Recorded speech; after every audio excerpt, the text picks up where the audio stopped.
ডিসেম্বরের শেষ, কুয়াশার চাদরে ঢাকা শহরটা তখনও গভীর ঘুমে আচ্ছন্ন। ঘড়ির কাঁটা ৫টা ছুঁই ছুঁই, উত্তুরে হাওয়া যেন তীরের মতো গায়ে বিনছে। ঠিক সেই মুহূর্তে, যখন শহরের বিত্তশালী মানুষেরা দামি লেপের নিচে ওম খুঁজছে, তখন ১২ বছরের এক কিশোরের ঘুম ভাঙল বরফ শীতল পানির ঝাপটায়। তার নাম আকাশ। আকাশের পরনে একটা জীর্ণ তালি দেওয়া পাতলা গেঞ্জি। কনকনে ঠান্ডায় তার ঠোঁট দুটো নীল হয়ে গেছে, শরীরটা থরথর করে কাঁপছে। কিন্তু তার থামার উপায় নেই। তার ভাগ্যের চাকা বন্দী হয়ে আছে একটা অন্ধকার গ্যারেজের লোহার শাটারে। গ্যারেজের মালিক করিম চাচার কড়া নির্দেশ, সকাল ৮টার আগে গ্যারেজের সব কটা গাড়ি আর বাইক আয়নার মতো ঝকঝকে হতে হবে। ১ মিনিট দেরি মানেই কপালে জুটবে অকথ্য গালিগালাজ আর পেটে লাথি। আকাশ যখন শীতে জমে যাওয়া হাতে একটা বালতি নিয়ে বাইকের চাকা ঘষছিল, তখন তার চোখ দিয়ে টপটপ করে দুফোঁটা জল গড়িয়ে পড়ল। এই জল ঠান্ডার জন্য নয়, এই জল বুকের ভেতরের সেই দাউ দাউ করে জ্বলা একাকিত্বের। আকাশ বিড়বিড় করে বলতে লাগল, সবাই বলে ওপরওয়ালা নাকি সবার খবর রাখে, তাহলে আমার বেলায় কেন তুমি মুখ ফিরিয়ে নিলে? কেন আমার বাবা মাকে ওই অন্ধকার কবরে পাঠিয়ে দিলে? আজ যদি বাবা বেঁচে থাকত, তবে কি আমাকে এই শীতে রাস্তার কুকুরের মতো পড়ে থাকতে হতো? মা থাকলে তো অন্তত নিজের আঁচল দিয়ে আমাকে আগলে রাখত। আকাশের পৃথিবীটা সীমাবদ্ধ ওই গ্যারেজের ৪ দেওয়ালে। এক কোণে একটা নোংরা চট বিছিয়ে তার বিছানা, চারদিকে পোড়া মোবিল আর পেট্রোলের কটু গন্ধ। এটাই তার ঘর, এটাই তার নিয়তি। সারাদিন হাড় ভাঙা খাটুনি, গাড়ি মোছা, চা এনে দেওয়া আর গালি খাওয়া। কেউ তাকে নাম ধরে ডাকে না, কেউ জানতে চায় না যে খোকা, তুই কি আজ কিছু খেয়েছিস? সকাল ৯টা, রাস্তা দিয়ে রংবেরঙের স্কুল বাসগুলো হর্ন বাজিয়ে চলে যাচ্ছে। বাসের জানালায় হাসি খুশি মুখগুলো দেখে আকাশের বুকের ভেতরটা ফেটে যায়। কারো পিঠে রঙিন ব্যাগ, কারো হাতে টিফিন বক্স। সে হাতের ন্যাকড়াটা থামিয়ে এক দৃষ্টিতে তাকিয়ে থাকে সেই আনন্দময় পৃথিবীর দিকে। তার মনে হয় সেও তো ওদের মতো হতে পারত, তার বাবাও তো তার হাত ধরে স্কুলে নিয়ে যেতে পারত।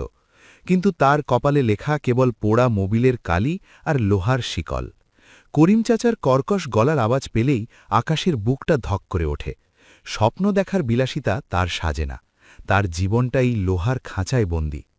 তবে এই অন্ধকারের মাঝেও আকাশের একটা গোপন জগৎ আছে, যা গ্যারেজের কেউ জানে না। রাত যখন গভীর হয়, যখন গ্যারেজের শাটার নেমে যায় এবং সবাই ঘুমে বিভোর থাকে, তখন শুরু হয় আকাশের আসল পরিচয়। সে নিঃশব্দে উঠে বসে।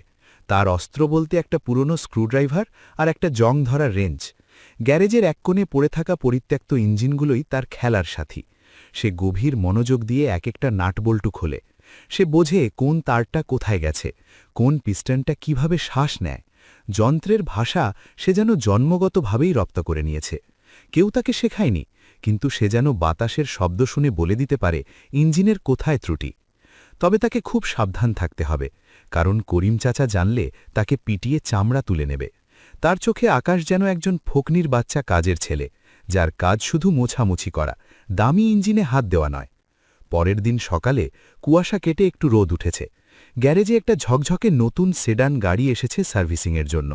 এটা করিম চাচার সবচেয়ে ভিআইপি কাস্টমারের গাড়ি। আকাশ খুব সাবধানে বালতি নিয়ে গাড়িটা মুছছিল। হঠাৎ করেই কোথা থেকে একটা পাগলা কুকুর তেড়ে এলো আকাশের দিকে।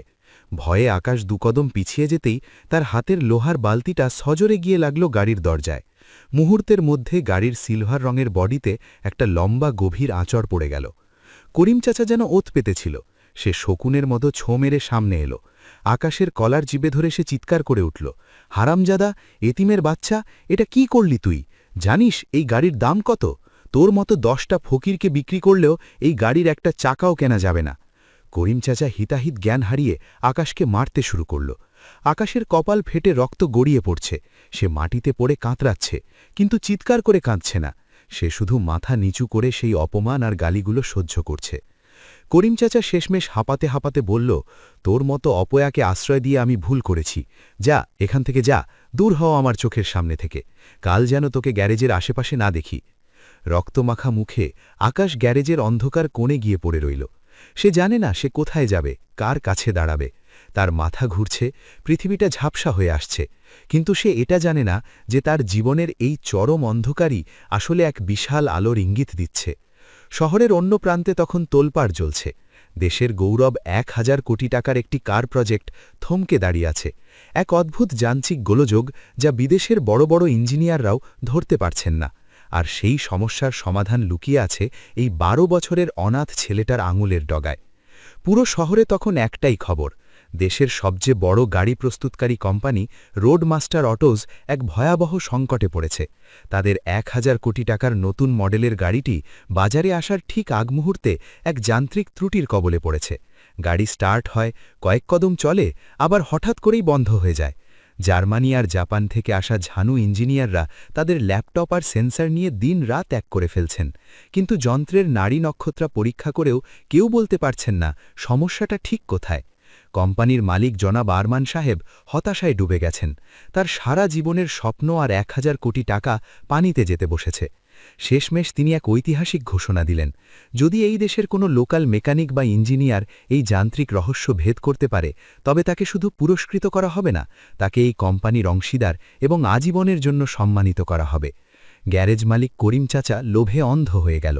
সে ভাবল যদি সে কোনোভাবে তার কোনো মেকানিক দিয়ে এই গাড়িটা সারিয়ে দিতে পারে, তাহলে সে রাতারাতি কোটিপতি হয়ে যাবে। কিন্তু তার প্রধান মেকানিকরা আগেই হাত তুলে দিয়েছে। তখন করিম চাচার মাথায় এলো আকাশের কথা। সে জানে এই ছেলেটা রাতে লুকিয়ে লুকিয়ে ইঞ্জিন খোলে। সে দেখেছে আকাশ কিভাবে মৃতপ্রায় ইঞ্জিনকেও জাগিয়ে তুলতে পারে। করিম চাচা মিষ্টি কথায় আকাশকে ভুলিয়ে সাথে নিল, না মেকানিক হিসেবে নয়, বরং তার বিশাল ভারী যন্ত্রপাতির ব্যাগ টানার জন্য কুলি হিসেবে। সে আকাশকে ভয় দেখালো, শোন ভোকনির বাচ্চা, আজ যদি তুই আমার ব্যাগটা ঠিকমতো না ধরিস এবং আমি যা বলবো তাতে সা না দিস, তাহলে তোকে মাঝ রাস্তায় ফেলে আসব, আর যদি কাজ হয় তাহলে তোকে দুবেলা ভাত দেব। রোবটের শহরে এক মরণপন্ন লড়াই। রোডমাস্টার কোম্পানির বিশাল ফ্যাক্টরি, চারদিকে কাঁচের দেওয়াল, এসি রুম আর টাই কোট পরা সব সাহেবরা ছোটাছুটি করছে। সেখানে ১২ বছরের আকাশ ধুলোমাখা জীর্ণ পোশাক পরে হেঁটে যাচ্ছে করিম চাচার পেছনে। আকাশের হাতে একটা বিশাল বড় লোহার টুল বক্স। ব্যাগটার ওজন আকাশের শরীরের ওজনের প্রায় সমান।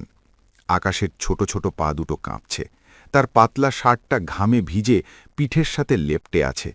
করিম চাচা আড়ালে গিয়ে ফিসফিস করে বলল, এই হারামজাদা, জোর হাঁট, মাথা নিচু করে থাকবি, কথা বললে জিভ কেটে ফেলব। আকাশের ঘাড় আর হাতের তালু ছিঁড়ে যাওয়ার মতো অবস্থা।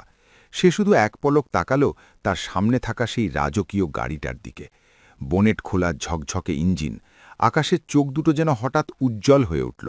চারদিকে ল্যাপটপের শব্দ, মানুষের চিৎকার, কিন্তু আকাশ যেন সব ভুলে গেল। তার কানে বাজছে ইঞ্জিনের স্পন্দন। সে যেন স্পষ্ট শুনতে পাচ্ছে গাড়িটা যন্ত্রণায় কাতরাচ্ছে। সে বুঝতে পারছে ঠিক কোন কানেকশনটা গাড়িটার নিঃশ্বাস বন্ধ করে দিচ্ছে। একে একে সব বড় ডিগ্রিধারী ইঞ্জিনিয়াররা ব্যর্থ হয়ে ফিরে যাচ্ছে। জনাব আরমান সাহেব মাথায় হাত দিয়ে বসে পড়লেন। ঠিক সেই মুহূর্তে আকাশ আর চুপ থাকতে পারল না।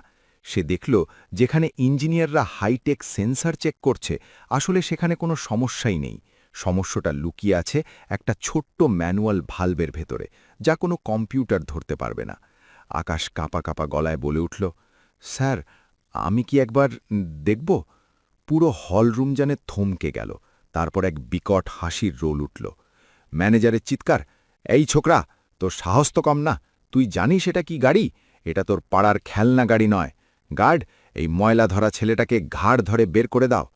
একজন গার্ড এসে আকাশকে ধাক্কা দিয়ে মেঝেতে ফেলে দিল। তার হাতের টুল বক্সটা ছিটকে পড়ল।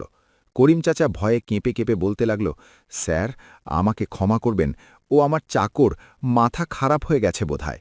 ঠিক তখনই ভিড়ের পেছন থেকে একজোড়া মজবুত হাত আকাশকে মাটি থেকে তুলে ধরল। তিনি আর কেউ নন, স্বয়ং কোম্পানির মালিক জনাব আরমান। তিনি নিজের দামি রুমাল দিয়ে আকাশের গালের কালি আর কপালে জমে থাকা ঘাম মুছে দিলেন। তিনি ম্যানেজারের দিকে তাকিয়ে গম্ভীর গলায় বললেন, ছেড়ে দিন ওকে। যারা বড় বড় ল্যাপটপ নিয়ে সমাধান করতে পারেনি, তাদের চেয়ে এই ছেলেটার চোখের জেদ আর একাগ্রতা অনেক বেশি শক্তিশালী।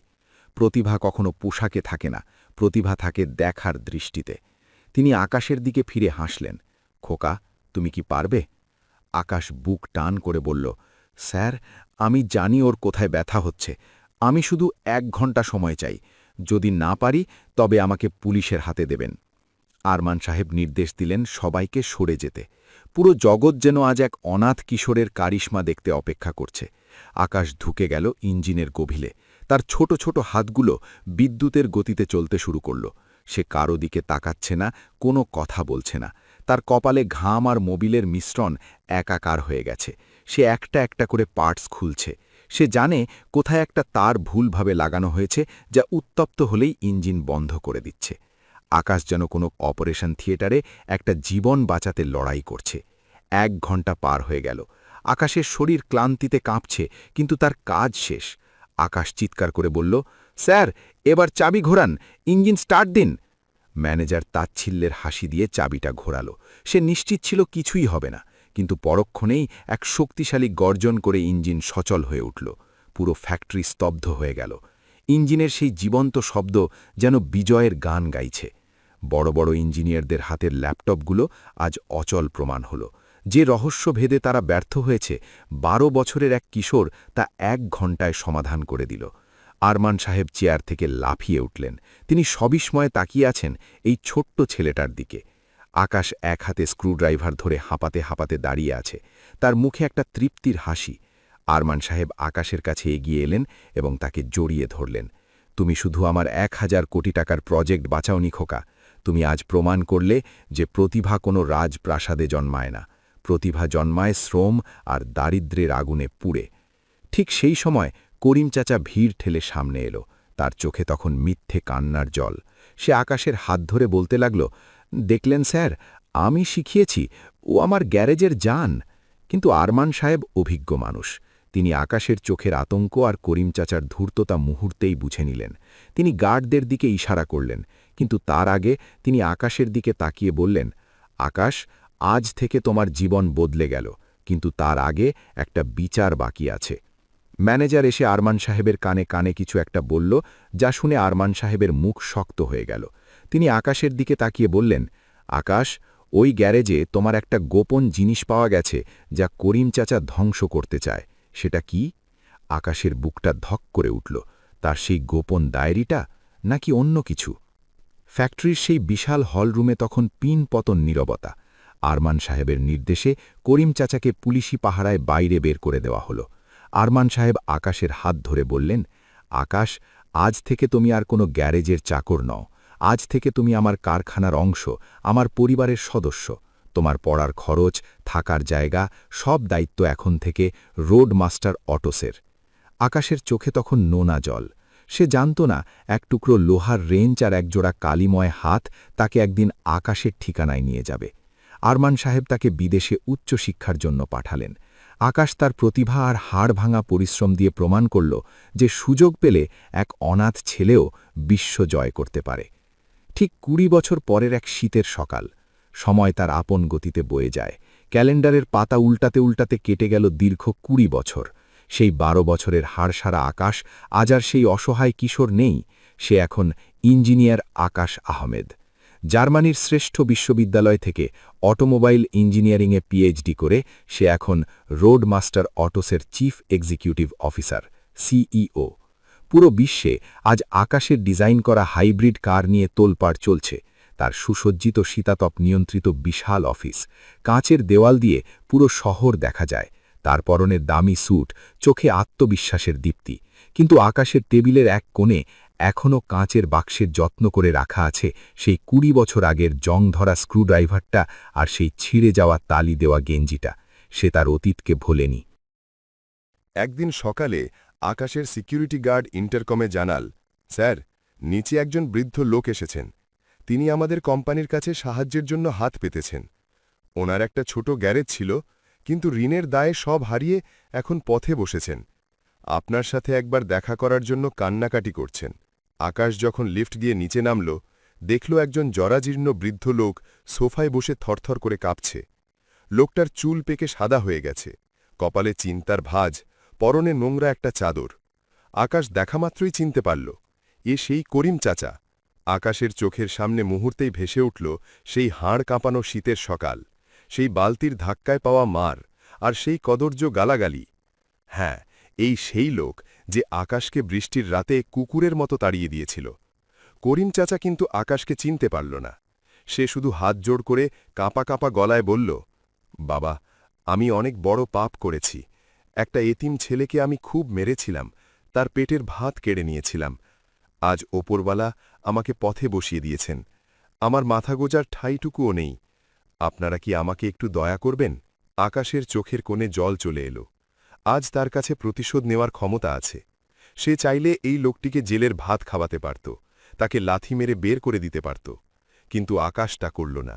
সে ধীর পায়ে বৃদ্ধের কাছে গিয়ে তার হাত দুটো নিজের হাতের মুঠোয় নিল। আকাশ মৃদু হেসে বলল, মনে আছে করিম চাচা, সেই 12 বছরের ছেলেটাকে, যাকে আপনি ফকিন্নির বাচ্চা বলে গালি দিতেন, যাকে আপনি বলেছিলেন তাকে বিক্রি করলেও একটা চাকার দাম হবে না? বৃদ্ধের মুখটা মুহূর্তেই ফ্যাকাশে হয়ে গেল। সে ভয়ে কাঁপতে শুরু করল, চোখ দিয়ে জল গড়িয়ে পড়ল। সে বিড়বিড় করে বলল, আকাশ, তুমি সেই আকাশ? আকাশ বৃদ্ধকে শান্ত করে বলল, ভয় পাবেন না চাচা, আমি আপনাকে মারব না, কারণ আপনি যদি সেদিন আমাকে ওভাবে তাড়িয়ে না দিতেন, তবে আজ আমি এই জায়গায় পৌঁছাতে পারতাম না। আপনার করা সেই আঘাতই আমাকে লড়াই করতে শিখিয়েছিল। জীবনের সব অন্ধকার যে আসলে আলোয় ফেরার রাস্তা, তা আমি আপনার গ্যারেজেই শিখেছি। আকাশ সেই বৃদ্ধের গ্যারেজের সব ঋণ শোধ করে দিল এবং তাকে থাকার জন্য একটি ছোট ঘর করে দিল। তবে আকাশ শুধু সেখানেই থেমে থাকেনি। সে সারা দেশের হাজার হাজার অনাথ শিশুর জন্য একটি বিশাল টেকনিক্যাল একাডেমি গড়ে তুলল, যেখানে কোনো শিশুকে মার খেতে হয় না, কোনো শিশুকে অনাথ বলে অবজ্ঞা করা হয় না। সেখানে তাদের প্রতিভা বিকাশের জন্য দেওয়া হয় আধুনিক যন্ত্রপাতি আর শিক্ষা। গল্পের শেষ দৃশ্যে দেখা যায়, আকাশ তার বিলাসবহুল গাড়ি নিয়ে সেই পুরনো গ্যারেজটার সামনে দিয়ে যাচ্ছে। সে জানালার কাঁচ নামিয়ে বাইরে তাকাল, দেখল কুয়াশাচ্ছন্ন সকালে একটি ছোট ছেলে কাদা মেখে একটা পুরনো সাইকেল মেরামত করছে। আকাশ গাড়ি থামিয়ে সেই ছেলেটির মাথার হাত রাখল এবং তার হাতে একটি নতুন স্কুলের ব্যাগ আর কিছু বই তুলে দিল। আকাশ ছেলেটির কানে কানে বলল, কখনো হাল ছেড়ো না খোকা, মনে রেখো, আল্লাহ যখন সব দরজা বন্ধ করে দেন, তখন তিনি আসলে তোমার জন্য এক বিশাল রাজপ্রাসাদের দরজা খোলার প্রস্তুতি নিচ্ছেন। শুধু নিজের হাতের জাদুর উপর বিশ্বাস রেখো। আকাশের গাড়ি দিগন্তের দিকে মিলিয়ে যাচ্ছে। ক্যামেরা প্যান করে আকাশের সেই একাডেমির দিকে চলে যায়, যেখানে শত শত আকাশ আজ নতুন স্বপ্ন দেখছে। বন্ধুরা, প্রতিভা কোনো ধনী দরিদ্রের দেওয়াল চেনে না, প্রতিভা চেনে কেবল শ্রম আর সততা। যদি আজকের এই গল্পটি আপনার হৃদয় ছুঁয়ে থাকে, তবে ঘৃণা নয়, ভালোবাসা দিয়ে মানুষকে আগলে রাখুন। হয়তো আপনার ছোট্ট একটুকরো সহানুভূতি কোনো অনাথ আকাশের জীবন বদলে দিতে পারে। দেখা হবে পরের কোনো হৃদয়স্পর্শী গল্পে। ততক্ষণ ভালো থাকুন। আল্লাহ হাফেজ।